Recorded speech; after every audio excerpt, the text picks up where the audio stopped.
And that's before any profit. Well, that's no bargain. I could buy them for 10 clams and bring them over for about a clam apiece. But it says here we can produce 20% more radios per year than the Caraways can. That doesn't prove anything. We can grow more wheat than they can, too, and at a lower cost. Well, then, what about a trade? Our wheat, which we can produce more of and cheaper, for their radios, which they can produce cheaper, even though we can make more of them. Hey, I get it. If each island specializes in what they do best, we'll all have more radios and more food to go around. Right? Right. A two-way trade. It seemed like the perfect solution at the time. The Caraways would have another new market for radios, and our farmers would have a new market for grain. Like Big Daddy said, if they've got radios and we've got grain, we both have something to gain. So I was sent back to the Caraway Islands to propose the trade.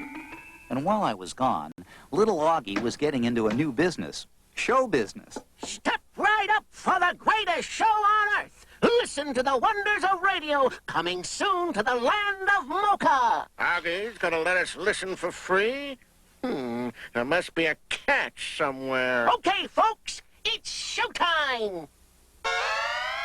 And now, a special broadcast from the Caraway National Ballet Theater featuring prima ballerina Tanya Tiptoes. This program is brought to you by the Caraway Committee, which sponsors the Caraway National Ballet as well as all other approved cultural activities. The committee is attending tonight's performance along with their guest from Mocha, Pablo the Wood Merchant. Now, the big moment. Tanya is ready. She's on point. Oh, what perfect form. Now the arabesque, into a pirouette, and now the grand jeté, and she did it!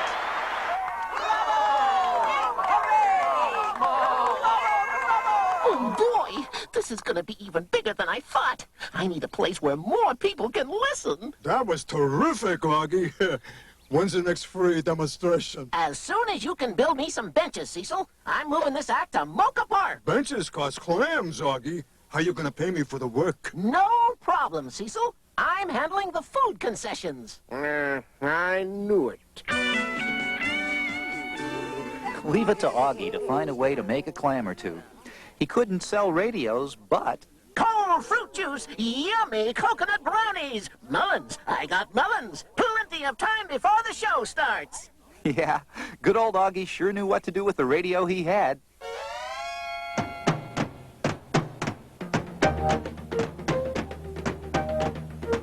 This is Retta Rover, your travel host on Faraway Places. Today we are visiting the island of Oregano, a land steeped in custom and tradition. Here things are done the way they have always been done. The Oreganos follow what they call the life of natural harmony. We are outside the Temple of Tradition, where the Oregano spiritual guide, the Wise One, and their guardian of tradition, the Shepherd, preside over tribal councils. Mr. Shepherd, where did he go? Oh, there he is, Mr. Shepherd. Why do your people live without the conveniences of a modern society? We follow the ancient ways. Our lives are simple but fulfilling. But what you do for money? How do you exchange basic goods and services? We barter with each other. The farmer, like his father and grandfather before him, trades what he grows for what he wants. The hunter, like his ancestors before him, trades what he traps for what he wants. The weaver, like his family of craftsmen before him, trades his work for what he wants. But if you don't use money, how do you trade with other islands? We don't, except for clipping shears to gather the wool from our sacred long-haired Angora. But you could probably trade in the wool market. You seem to have a lot more than you need here. It is not our custom. The wool of the sacred Angora is used to weave tapestries for our homes and schools and temples. It is the wisdom gathered by the Wise One from our historical records. Oh, yes, the Wise everyone. We would like to interview her next. It is impossible. She is busy meditating. You see, we have all these crystals and we don't know what to do with them. Well, the Retta Rover show was an instant hit on Mocha. And the next day, there was another full house for her program on the Caraway Islands.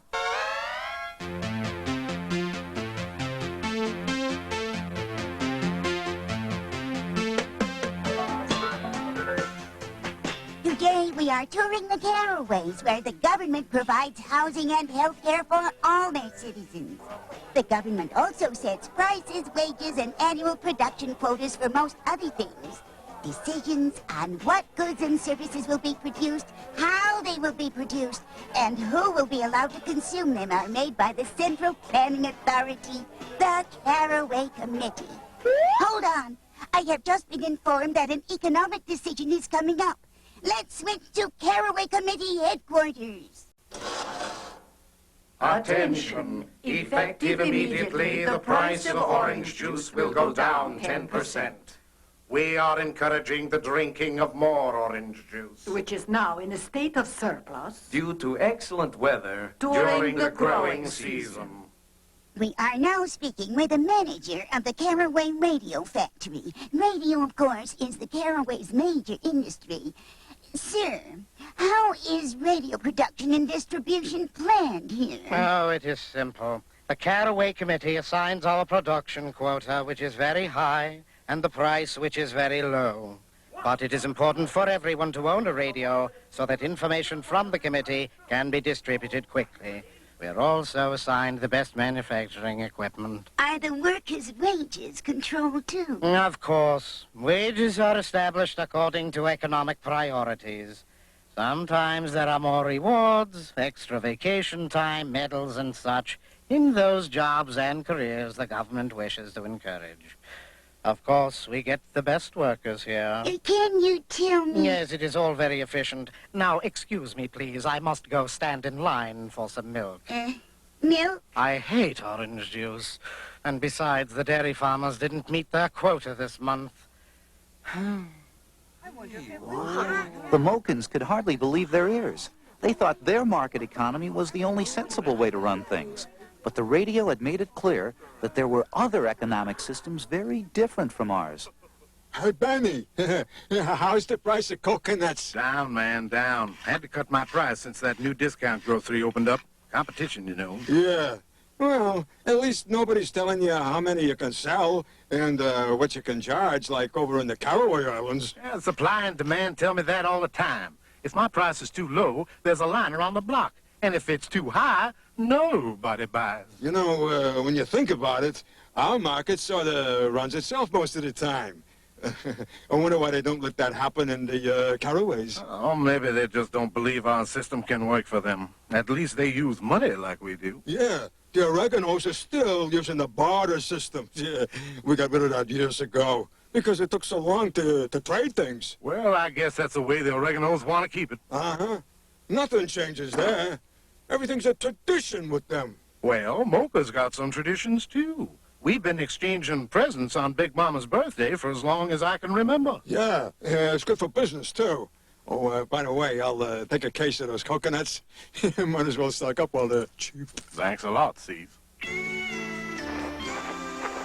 By that time, I was on my way home with some good news and some bad news.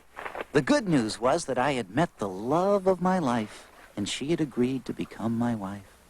The bad news, well, that traveled a little faster. INN. With INN, you're in. And now the news. Wow, what a story. Tanya Tiptoes, a celebrated prima ballerina of the Caraway National Ballet, has eloped with Pablo the Mocha.